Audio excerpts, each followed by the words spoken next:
Hello, everybody. It's the Building Code. Zach Witovich here. And I'm Charley Burtwhistle. We're back. We're back. New year, new me. Absolutely. How many times have you heard that? Dozens. Too many to count. Yeah. You also get a chance to do the classic. Oh, I haven't seen you since last year. So make sure you're taking advantage of that. This is Zach Witovich signing out. I'll see you later. Hey, I haven't said it yet. I'm just saying if anyone out there. It was a hypothetical? Yeah, wanted All to. right, good. I wanted to remind people that that's an option. All right, I'm back. You can't get rid of me. Who do we got on here today, We've Zach? got Doug Howard from Remodelers Advantage. They're a consulting group out of Linthicum, Maryland. There we go. Which I love talking to consulting groups because they give us so much insight into the operational efficiency, the goal setting processes, how to better your company. It's the stuff that Buildertrend obviously has our own flavor to within the software, but these are industry experts. So I always just love to dive deep. And I'm sure Doug's got a ton of great information for us to absorb today. Yeah, the other cool thing too is the timing of this is perfect. So, early January, got the full year ahead of you, like a perfect time for some New Year's resolutions, some goals. And again, talking with these consultant companies, as you mentioned, they work with hundreds of clients across the U.S. So they have a way of, this is what we've seen in this area. This is what we've seen in this market. This is how you should be thinking about your business and how you can grow it and exceed expectations and break goals. So this should be a really, really awesome episode and perfectly well timed. Yeah, let's get him in here. Doug, welcome to the Building Code. To get started, tell us a little bit about what you do over at Remodelers Advantage. Yeah, thanks. No, well, thanks for having me. My title is Director of Consulting. So in addition to facilitating some of our peer groups, our roundtables groups, I get to do one-on-one consulting and coaching with remodeling companies all over the country. And then we do some on-site work as well when we're working with folks, usually on a 2-day format for things like strategic planning, succession planning, and process improvement. So I get to spend all day talking about remodeling in one form or another. There you go. And it's so Zach actually used to be an on-site consultant for Buildertrend. And the last guest that we had on here was a data scientist, which is more my background. So I'm sure Zach will appreciate having someone that he can relate to a little bit more. Can you tell us a little bit about how, Remodelers Advantage kind of got started? Yeah, sure. So company got started about 25, 30 years ago. And it started as peer groups. So putting remodeling companies together in groups of 10 from different parts of the country so they didn't compete with each other, meeting twice a year with a package that they would submit ahead of time with financials and org chart and things like that. And because they were in non-competing situations, each group kind of became the board of directors for each of the members in the group. And that grew over a long period of time. Took a little bit of a setback in the 2010, around the recession, grew back again after that. And that's the mainstay of what the company does. That's the primary thing people know us for. But then we also have Remodelers Advantage University, which is an online resource. We have our consulting department that I head up. We do an annual summit, which is an industry event where we usually have 300 or 400, maybe a little bit more. Remodeling companies in one place. And then we have a whole series of master classes that we offer that do training on everything from design and estimating to production to budgeting, the whole gamut. So, our mission is to light the path of greater success for motivated remodeling professionals. And we try to do that in a number of different ways. That sounds incredible. It's kind of the full gambit of what a construction company needs to be successful, huh? Well, and that's what really drives where the services come from. When we talk to folks in the peer groups and it's like, hey, we need more of this. That's really where the consulting grew out of and the master classes as well. Do you find a lot of companies having common problems? Kind of even you mentioned initially it was regional, kind of stay out of each other's backyards, but I'm sure there are local issues they deal with, but at the end of the day, running a construction company, there are some common pitfalls that I'm sure you've seen time and time again. Yeah, so there's a lot of similarity just in terms of growing a company, staffing it, leading first-time managers that have never been in management before. A lot of things that just even understanding the numbers and driving, what drives profitability and good production practices. The other thing is because the roundtables are real time, they're meeting twice a year. It's really also kept us very up to date on things we couldn't possibly have known about, like how people are reacting to COVID or how the product disruption in the industry is really impacting folks. So we kind of get this real-time recharge of information as we're also navigating people through things that have always been part of growing a remodeling company. One question that I always love, talking about or asking is just like kind of your typical customer. So are the people that you work with, are they people that have been in the industry for a long time and are kind of looking for a refresh? Are they just started this business and trying to look, how to get up and going? And what are some of the companies that you work with, typically look like? Yeah, that's a great question. So we really have kind of three. I'll give you kind of either ends of the spectrum, and then what we do mostly. We work with a lot of folks that grow their business to maybe $600,000-$700,000 in revenue. They've done most of the work themselves. They don't have much infrastructure, and they really want to grow into a company. That's a lot of what I work with, even before they're ready for the Roundtables program. On the other end of the spectrum, we have folks that have been in the industry for a long time. Maybe they've even been with our Roundtables program years ago, and but they come back. And usually the driving factor there is the next generation is about ready to take over, and there's going to be a transition, whether it's the next generation in terms of someone's son or daughter or the leadership team or what have you. And then right down the middle, we have folks that are generally in the maybe $1.5 million to $3.5-4 million range, some higher, some lower, but that are really just knee deep in growing their company, trying to build profit year over year, looking for those best practices. And they're pretty much exclusively interior home remodeling companies. And we have pretty good coverage across the country. So that's most of who we're working with day in and day out. Got those awkward teenage years companies, huh? Those are that's right. Yeah. Like they're doing well, but they just need a little more direction to really get to that next level. Yeah. How many customers are you guys working with now, or if you ballpark it? Yeah, so we have about 300 roundtable owners that are in our core program. We have about 7 or 8 groups, so 70 or 80 that are in our production management roundtable. So those are production managers. We have another couple hundred that are on our university. So probably, and then we have some of our consulting clients are in roundtables, some are not.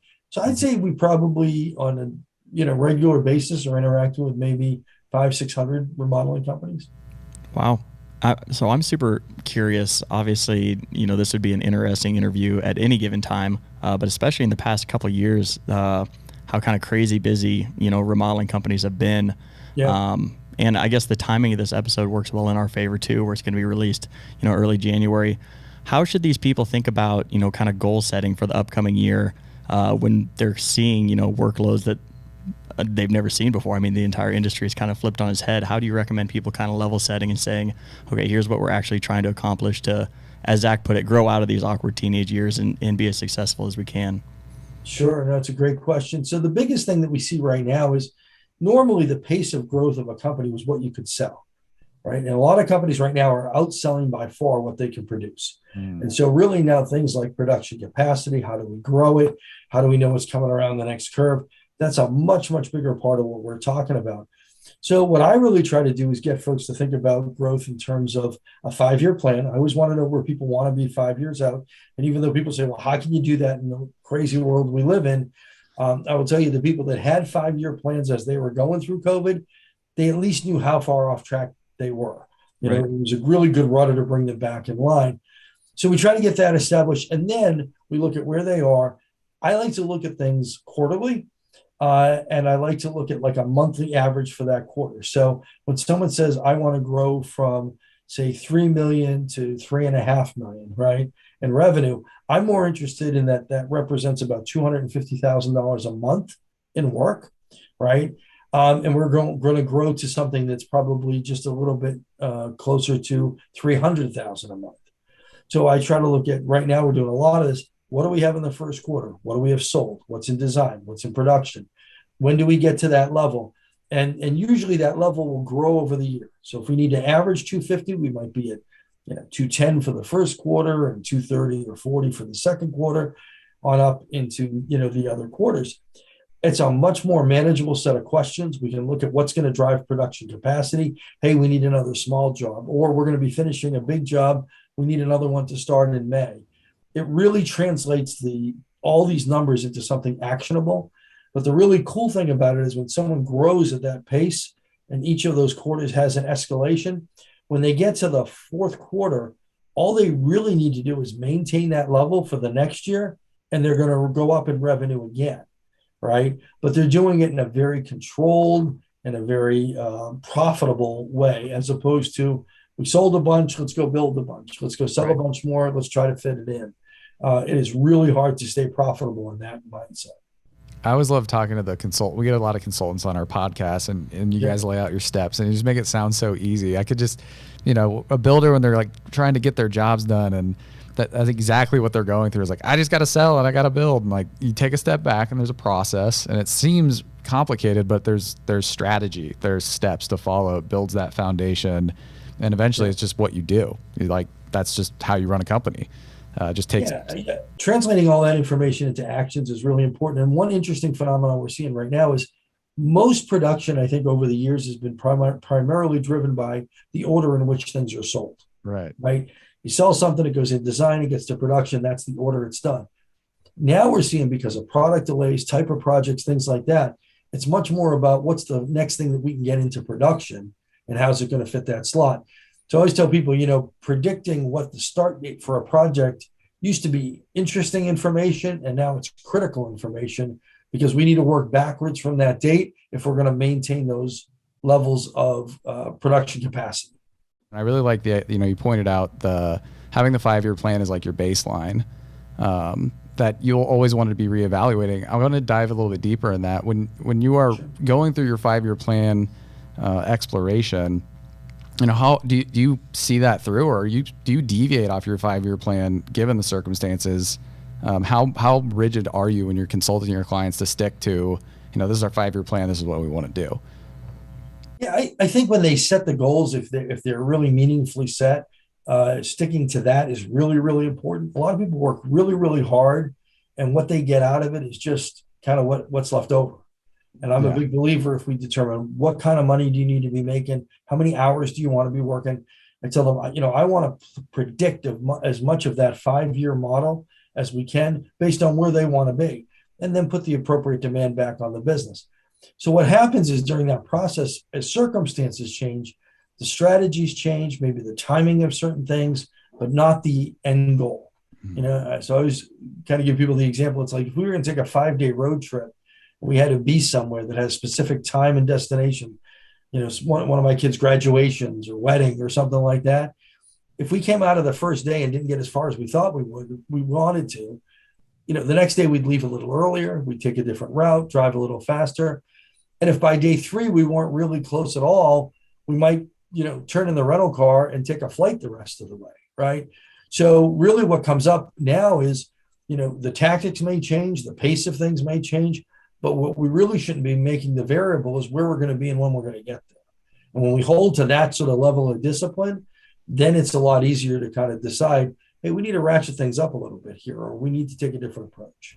Well, that has to be pretty convenient and cool for you guys as well, too, where a lot of times if people were trying to do this on their own, they may think that some of the issues that they're running into are, just issues that they're seeing. Maybe they're, a material supplier, the delays that we're seeing, like, I don't know how to combat this. But you guys took this really cool approach where you kind of go group first mentality, right? So it's not just you, XYZ builder. It's not just the market you're in. This is, we see these same issues across the entire industry, and you're able to actually take the learnings that you found from one person and apply them directly to another person as well, too. Yeah. And like I said, we're continually getting updated with new ideas. A big part of that also is really being able to look at statistics, because we get all that financial data. We have a lot of down, in the details statistics. And Victoria Downing, the president of our company, always likes to say that R&D stands for rip off and duplicate. That's hilarious.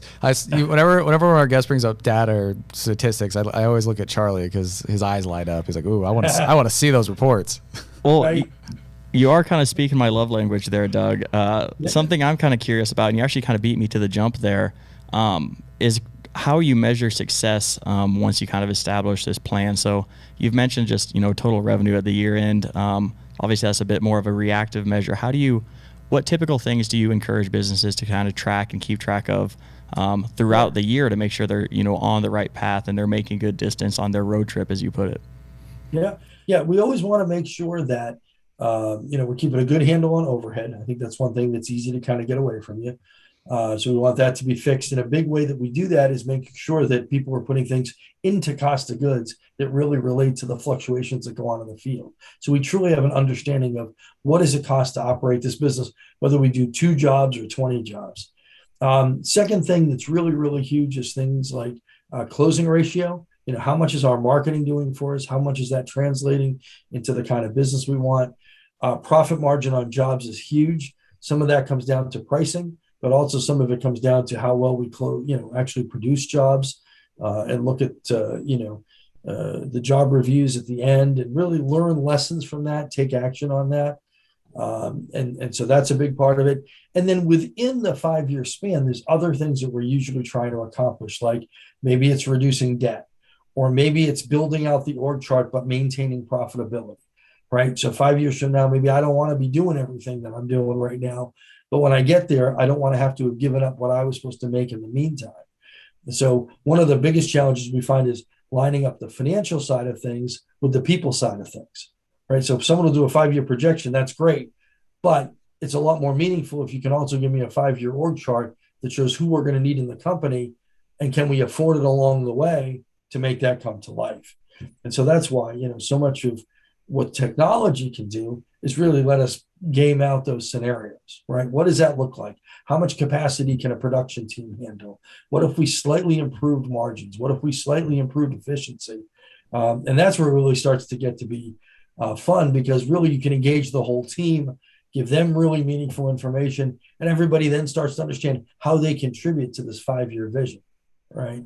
And that's when you really get some of the best ideas, I think, to come out of your team. Yeah, and not to go down a giant rabbit hole here, but I think that's a big value that Buildertrend provides, is now you have all the data stored and tracked in an easily accessible place. So if you want to look at what your profit margin was, you can actually go into a specific job and get all your inbound, outbound payments, see what you actually ended up there, efficiency, lead close rate. You're the second guest in a row here now. This made me pull out my pen and paper and jot down notes as we were talking, to take this back to my real job too, outside of my freelancing podcast career. So yeah, those are all just what fantastic. You call R&D. What did you say your Victoria called it? Rip off and duplicate. Yeah, Charley did some R&D on the podcast. Maybe things we could do better. Excellent. Well, and it's funny too, because I always tell people when you're looking at financial information, I always want to ask 3 questions. What happened? What does it mean? And what are we going to do about it? Right? Data is just data until we take it and ask those 3 questions. And then once it becomes actionable, that's when it becomes really powerful. And I always tell people, use that GPS model, right? You wouldn't want a GPS that kind of, when you talk about a road trip, right? We want to know where we're headed and how we're going to get there and when we're off track. But you wouldn't want a GPS that told you where you were 2 hours ago. You want one that tells you where you are right now, right? And that's the power of something like Buildertrend, where you can look at it and say, okay, this is not about, waiting for month-end financials and all those things. This is about where we are right now, what's going on, what do we need to fix? And we're going to do it before we find out we're 3 hours off track on our road trip, and we might not have the time or money to get back to where we need to be. So we love when folks, use that tool and really embrace it and really use all the facets of it, because each one of them, as you guys know, addresses another particular thing that's going to keep that company on track one way or the other, whether it's marketing or schedules or whatever. It all ties together. You're bringing up some great insights that I love to get out and hear from the experts on how to kind of get this into the hands of our customers. One of the things that I know you wanted to talk about a little bit that we're kind of just getting into, which is the technology piece of how a company can kind of navigate their business, and how does that feed into goal setting? So when you're meeting with your customers, like, do you recommend to them, if they don't have a technology solution, to find one? What does that process look like when you're bringing on a company, when they're trying to set their goals and facilitating good technology adoption within your business? Sure. No, I think it's a critical piece. I think it's a critical piece if they're going to be able to keep up with things. We definitely encourage folks to have project management software and make sure it integrates with accounting software. That connection between software products is so important. How they capture timesheets and things like that. One of the things that can be a real killer in terms of using information and even having good information is when you have 5 different things going on in 5 different systems, right? So sometimes you'll see someone that's got their marketing and CRM over here and their bookkeeping over there and their budget on Excel. And, like this stuff only works powerfully when it's connected, right? And so it's tied together, and we see how one feeds into the other, or how a schedule change impacts capacity or productivity or any of those things. And even at the most simple level, just making sure that if you do your budget in Excel and you do your accounting, say in QuickBooks, that somehow those two get into the same system.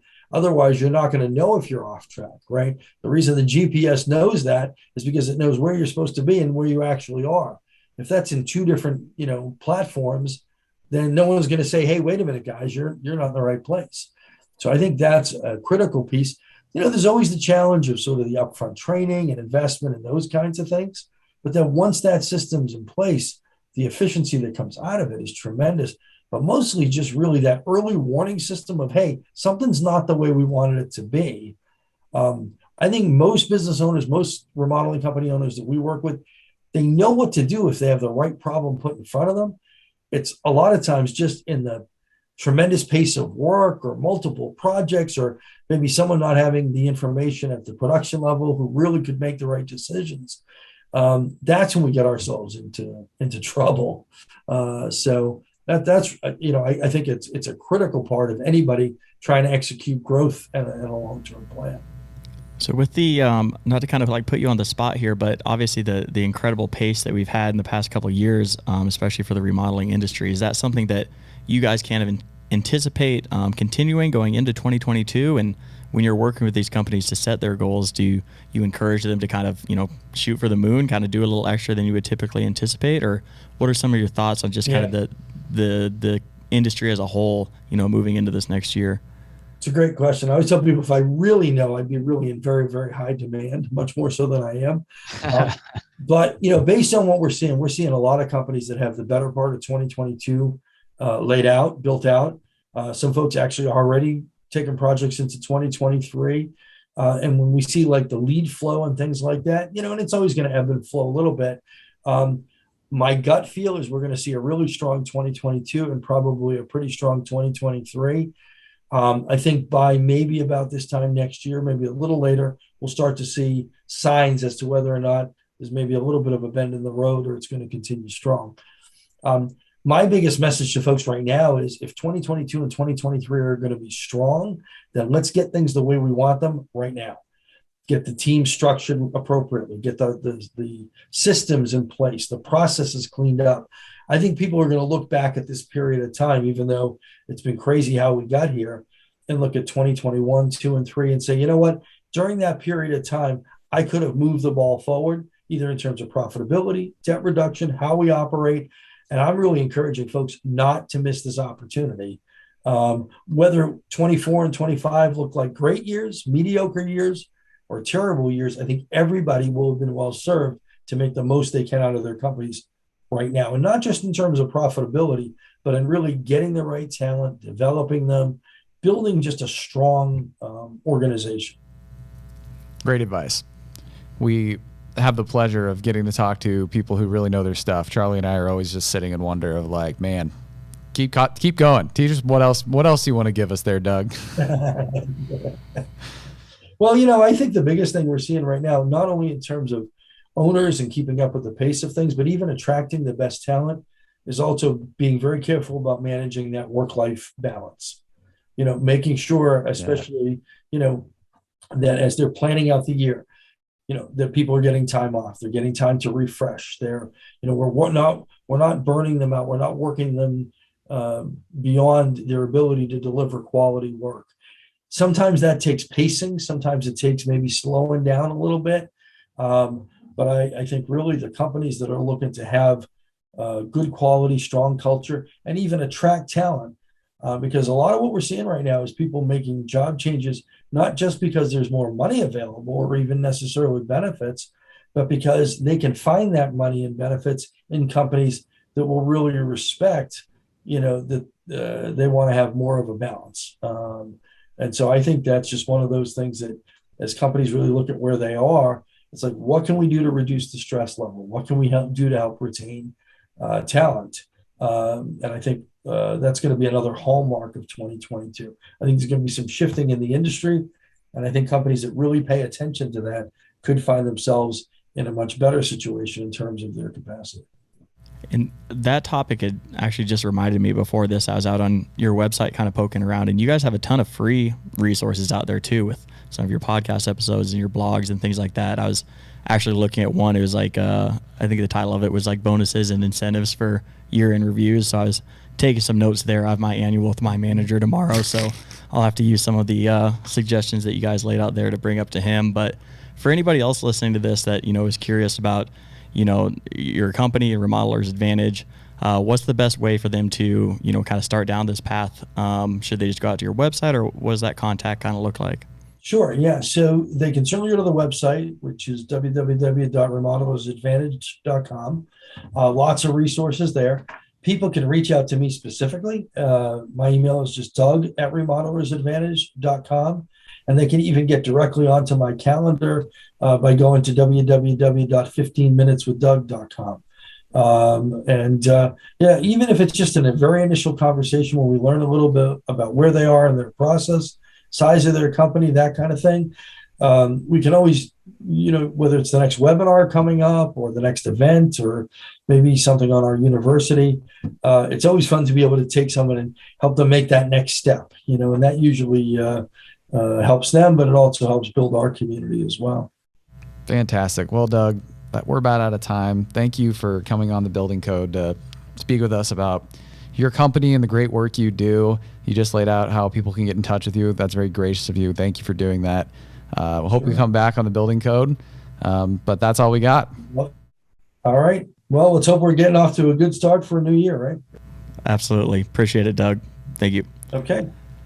All right. We just had Doug Howard on the Building Code, talking a little bit about all types of fun things: goal setting, strategic planning, 5-year plans, really, really awesome stuff. Maybe the deepest we've ever gone in the actual strategic planning of a construction company. I really enjoyed it. Yeah, it was cool to listen to him talk. Again, like with the consultants like him, just hearing their industry knowledge and the same type of problems and ideas that we have every single day. They're constantly seeing hundreds of people that they work with across the U.S. in all these different markets and across the industry. Is fun seeing a lot of the assumptions that we have validated, and a lot of the concerns and a lot of things that people should be worried and thinking about also validated, but presented in a way of these are things that you can fix and things that you can improve on. Here's how our company can help. Here's how Buildertrend can help. There's just always a better way. I feel like that's the common theme with a lot of these consultants, and Doug was right on par with that. I saw you take a few notes. I did take some notes. Yeah, I had all the different metrics that he said that people should be thinking about. I have closing ratio written down, profit margin, making sure you keep track of your overhead and keep that consistent there. So, yeah, I did some R&D with Doug, and that's maybe a good T-shirt idea. I have not pitched a T-shirt for a while. Less than a couple weeks. It's been a whole couple weeks, Charlie. Yeah, but Doug was fantastic, and super excited for everyone to hear this episode and get their 2022 off to a good start. Absolutely, no better way to bring in the new year than with the Building Code. Zach Witovich here. Great sign off. Wow, I'm Charlie Burtwhistle. We'll catch you next time. See ya.